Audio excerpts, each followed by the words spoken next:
कैसे हैं आप लोग। देखिए, आज की क्लास मैथ का क्वेश्चन जो आप लोगों के सामने लिखा हुआ है उसके बारे में आप लोग तो जानते ही होंगे। यदि नहीं जानते हैं तो आप लोगों को बता दें कि ये क्वेश्चन एक नियम होता है BODMAS। अगर आप लोगों के स्कूल में पढ़ाया गया हो, देखिए क्लास 4 से लेकर के ये 6, 7, 8 तक चलता है।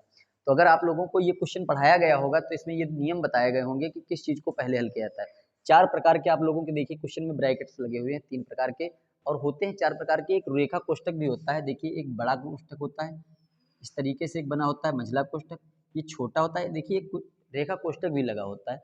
इसमें इस क्वेश्चन में इसका प्रयोग किया नहीं गया, लेकिन अगर आप लोगों के क्वेश्चन में कहीं पर भी आता है तो सबसे पहले आप लोग रेखा कोष्ठक को ही हल करेंगे। लेकिन अगर नहीं दिया है तो आप लोग छोटा कोष्ठक हल करेंगे। इसके ये भी नहीं है तो मान लीजिए इसको हल करते हैं, और अगर तीनों नहीं है तो सबसे लास्ट में ये वाला। अगर सभी कोष्ठक दिए हुए हैं तो आप लोग सीरियल से हल करिएगा। इसके बाद देखिए एक और नियम होता है, सबसे पहले बता दें, ये ब्रैकेट लगा हुआ है तो सबसे पहले ब्रैकेट की हमने बात की। इसके बाद आप लोग देखिएगा ओ लिखा हुआ है, ओ का मतलब होता है ब्रैकेट का, ओ ऑफ होता है तो का, डी से मतलब होता है डिवाइड। आप लोग सबसे पहले ब्रैकेट में डिवाइड को हल करेंगे, उसके बाद मल्टीप्लाई को हल करेंगे, ऐड हल करेंगे एंड सब्ट्रैक्ट, और लास्ट में आप लोग सब्ट्रैक्ट करेंगे। यदि बाई चांस मान लेते हैं डिवाइड का चिन्ह नहीं लगा हुआ है आपके क्वेश्चन में तो आप लोग मल्टीप्लाई को हल करेंगे। ये नहीं कि अगर डिवाइड नहीं लगा है तो आप लोग ये सोचें कि कैसे हल किया जाए, तो डिवाइड नहीं है तो डिवाइड को आप छोड़ दीजिए, मल्टीप्लाई से हल करिए। अगर मान लीजिए मल्टीप्लाई भी नहीं दिया है तो आप लोग ऐड करिए, और ऐड नहीं है तो आप लोग सब्ट्रैक्ट कर दीजिए। तो कहने का तात्पर्य सिर्फ इतना है कि ये सीरियल से ही आप लोग साइन चेंज हल करेंगे। और देखिए अगर यहाँ पर आप लोग जब क्वेश्चन को हल करेंगे तो देखिए हम एक बात हमेशा कहते हैं और फिर बता दें आप लोगों को, आप लोग अगर मैथ पढ़ रहे हैं तो अगर आप पढ़ते हैं और क्वेश्चन को हल करते हैं, ये बात खास तर करके स्टूडेंट्स के लिए है। मान लीजिए कोई भी स्टूडेंट क्वेश्चन को हल करता है तो उसके लिए एक खास बात क्या है कि बहुत से बच्चे क्या होते हैं, एक शॉर्टकट मेथड चलता है। क्या है, कोई क्वेश्चन लगाया शॉर्टकट में, जल्दी जल्दी से हल कर दिया, आंसर आ गया, कहा ओके आंसर भी चेक कर लेते हैं। तो आंसर चेक करना एक भी तो क्लास की बात है, कहीं पर आंसर जो है तुम्हारे पेपर में तो नहीं साथ में होता है। तो अगर आप लोग स्टेप बाय स्टेप हल करते हैं तो क्वेश्चन आप लोगों का सही समझा जाता है।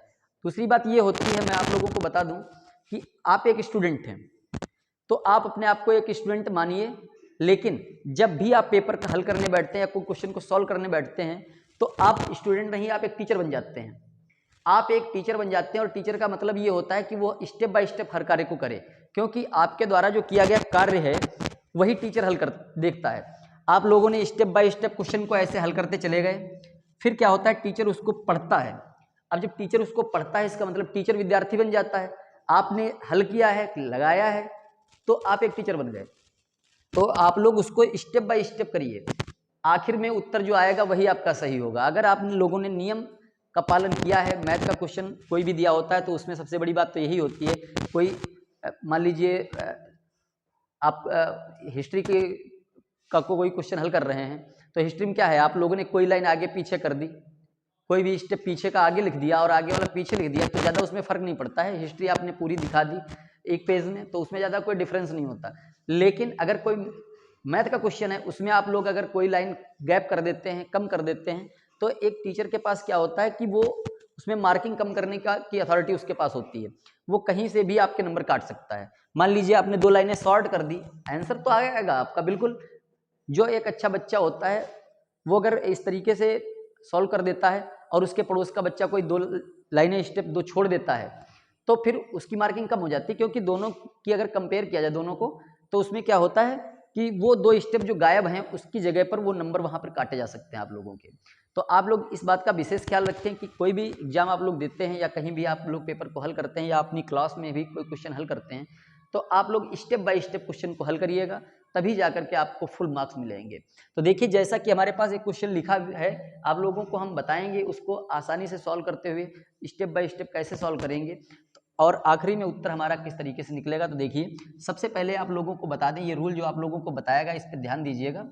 सबसे पहले देखिए ब्रैकेट, सबसे रेखा कोष्ठक कहीं भी नहीं दिया हुआ है, छोटा ब्रैकेट दिया हुआ है। तो छोटे ब्रैकेट में देखिए यहाँ पर अगर आप लोग नोटिस करेंगे तो देखिए डिवाइड का निशान लगा हुआ है ये, तो आप लोग सोच रहे होंगे कि डिवाइड को ही हल किया जाएगा, लेकिन अगर कहीं पर भी क्वेश्चन में ब्रैकेट छोटा वाला लगा है तो सबसे पहले उसी को हल करेंगे, उसके अंदर ब्रैकेट अगर डिवाइड नहीं है तो डिवाइड नहीं हल किया जाएगा। तो देखते हैं, हल करेंगे। उसके बाद क्या होगा, जो चीज़ें बचती हैं वो हम नोट कर लेते हैं। 90 + 36 डिवाइड 12 मल्टीप्लाई 8 -10 + 20 -30। अब देखिए यहाँ पर क्या है, आप लोगों को एक बात और बता दें, पढ़ाया जाता है आप लोगों की, कोई ब्रैकेट जैसे लगा हुआ है उसके पहले कोई नंबर लिखा है और यहाँ पर देखिए कोई भी चिन्ह नहीं लगाया गया, कोई भी साइन का प्रयोग नहीं किया गया, तो आप लोग यहाँ पर मल्टीप्लाई का चिन्ह मानेंगे। ठीक है, यहाँ पर आप लोग मल्टीप्लाई का चिन्ह मानिएगा और मल्टीप्लाई कराइएगा। तो यहाँ पर देखिए क्या हो जाएगा, -30 मल्टीप्लाई 17 का टेबल जब हम 4 में पढ़ेंगे तो कितना हो जाएगा, 68। ठीक है, अब देखिए आप लोगों का जब ये इतना पोर्शन हल हो गया तो आप लोग क्या करेंगे, छोटे ब्रैकेट को हटा देंगे और मंझले कोष्ठक का ही प्रयोग करेंगे और बड़ा ब्रैकेट। अब यहाँ से देखिए, अब यहाँ पर हम देखेंगे 2 ब्रैकेट्स हमारे पास बचते हैं, एक बड़ा ब्रैकेट और एक मंझला ब्रैकेट। तो हम सबसे पहले कौन सा हल करेंगे, मंझला ब्रैकेट। तो देखिए जो बचा है हमारे पास उसको स्टेप बाय स्टेप का मतलब देखिएगा आप लोग, कोई भी एक साथ चाहें तो आप डिवाइड भी कर सकते हैं और मल्टीप्लाई भी कर सकते हैं। जैसे 12 को 36 को डिवाइड करेंगे 12 से 3 बार जाएगा, 8 से मल्टीप्लाई भी करा सकते हैं डायरेक्ट, लेकिन हम ऐसा नहीं करेंगे। आप लोग क्या करिएगा, 36 में टेबल पढ़िए 12 का तो जाएगा 3, 12 3 36 मल्टीप्लाई 8 -10 + 20। ठीक है, और -30 मल्टीप्लाई 68। आप चाहें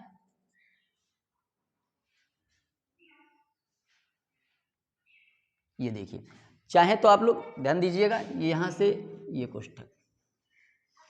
ठीक है, तो यहां पर आप लोग ध्यान दीजिएगा कि चाहे तो आप लोग यहां पर मल्टीप्लाई कर सकते हैं, आंसर वही रहेगा, लेकिन ये कहीं ना कहीं स्टेप गलत हो जाएगा, इसलिए आप लोग ध्यान दीजिएगा, ये मल्टीप्लाई मत कराइएगा। अब यहां पर देखिए, अभी ब्रैकेट जो हमारा बचा है उसे ही हम हल करेंगे। 8 3 = 24 -10 और +20 -30 मल्टीप्लाई 68। यहां पे देखिए अब हमें क्या कराना है, 90 + 24। अब देखिए आप लोग एक चीज का ध्यान देना, यहाँ पे देखिए बीच में माइनस का पद है और 24 20 प्लस के हैं। तो सबसे पहले आप लोगों को बताया गया, बहुत से बच्चे क्या करते हैं 24 से 10 को निकाल देते हैं, 12 लिख देते हैं, लेकिन क्वेश्चन तो आप लोगों का बिल्कुल सही होगा, लेकिन कहीं ना कहीं ये भी तरीका गलत ही होगा। मान लीजिए यहाँ पर अभी नंबर हमारे पास ये बड़ा है, 24 10 से बड़ा है, सॉल्व हो जाएगा, लेकिन मान लीजिए 10 से यहाँ पे कम होता, 5 लिखा होता, तो क्या करते हैं, तो हम सबसे पहले क्या करते हैं, ऐड को हल करते हैं। 24 को 20 से ऐड कर देते हैं तो कितना हो जाता है 404 और 2 2 मिला देंगे तो कितना हो जाएगा 4 -10 -30 मल्टीप्लाई 68। ठीक है, अब क्या करना है 90 प्लस, अब देखिए इसमें से इसको निकाल देते हैं, तो 44 से जब -10 कर देंगे तो कितना हो जाएगा 34 404 और 4 में से बन गया 3 और -30 मल्टीप्लाई 68। देखिए मंझला ब्रैकेट हमारा हल हो गया, बड़ा ब्रैकेट बचता है। अब इसको हल कर देते हैं। देखिए यहाँ पर प्लस है, यहाँ पे माइनस है, यहाँ पे मल्टीप्लाई, तो पहले मल्टीप्लाई कराते हैं। 90 + 34 माइनस, देखिए 0 3 8 जा 24 3 6 जा 18 19 और 20। अब यहाँ देखिए 2 प्लस के हैं और एक माइनस का है, हल कर लेते हैं। 0 4 0 4 मिलाएंगे तो कितना होगा 4 और 9 3 12 -2 0 4 0। ठीक है, अब देखते हैं ब्रैकेट बच गया और हमारे पास सिर्फ एक चिन्ह बच गया लास्ट में। यहाँ पर देखेंगे प्लस का नंबर जो हमारा छोटा है और माइनस का है बड़ा, तो हम क्या करेंगे माइनस के नंबर से प्लस के नंबर को घटा देंगे। घटाने का रूल आप लोगों को पता है, कैसे भी आप घटा सकते हैं।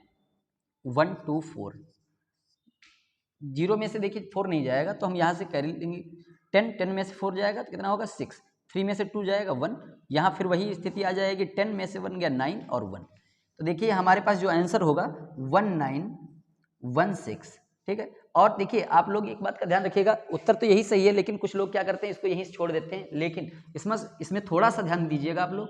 यहाँ पे देखिए हमने क्या किया, पीछे के नंबर से आगे वाले नंबर को घटाया, इसलिए पीछे हमारा चिन्ह जो था वो माइनस का था, इसलिए हमारा जो आंसर होगा वो भी माइनस का होगा। ठीक है, तो इस तरीके से आप लोग ध्यान दीजिएगा। अगर आप लोगों के पास कोई क्वेश्चन इस तरीके से आता है तो आप लोग उसको स्टेप बाय स्टेप हल करिएगा। क्वेश्चन आप लोगों का बड़ा भले ही हो जाए लेकिन कठिन नहीं होगा, ये हम जानते हैं, क्योंकि अगर आप लोगों ने तरीका सही लगाया है तो उसमें कोई भी क्वेश्चन आप लोगों का गलत नहीं होगा। ये आप लोग ध्यान रखिएगा।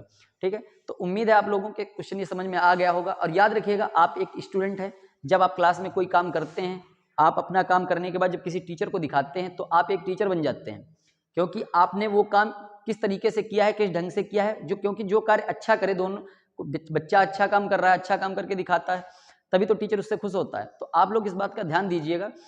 हमने देखा है बहुत से बच्चे क्या करते हैं, होमवर्क दिया जाता है लेकिन करके नहीं लाते। विद्यालय में कहीं भी आप लोग पढ़ रहे हो, ये 50% का सिस्टम रहता है हर जगह का, कि बच्चे काम तो लेकर आते हैं स्कूल से लेकिन अपना काम नहीं करते, और करते भी हैं तो बहुत जल्दी करते हैं, कहीं छोड़ भी देते हैं बीच बीच में। ऐसा नहीं टीचर को उसके बारे में जानकारी नहीं होती है, सब मालूम होता है उसको, लेकिन आपकी इन गलतियों को नज़रअंदाज किया जाता है। आप लोग अच्छे से पढ़ें, यही टीचर की तो यही एक इच्छा होती है। तो आप लोग, उम्मीद है हमारी बात से सहमत होंगे, और अगर सहमत हैं तो वीडियो को लाइक करिएगा, और अगर चैनल पर नए हैं तो चैनल को सब्सक्राइब करिएगा। आज के वीडियो में इतना सा ही, मिलेंगे अगले वीडियो में।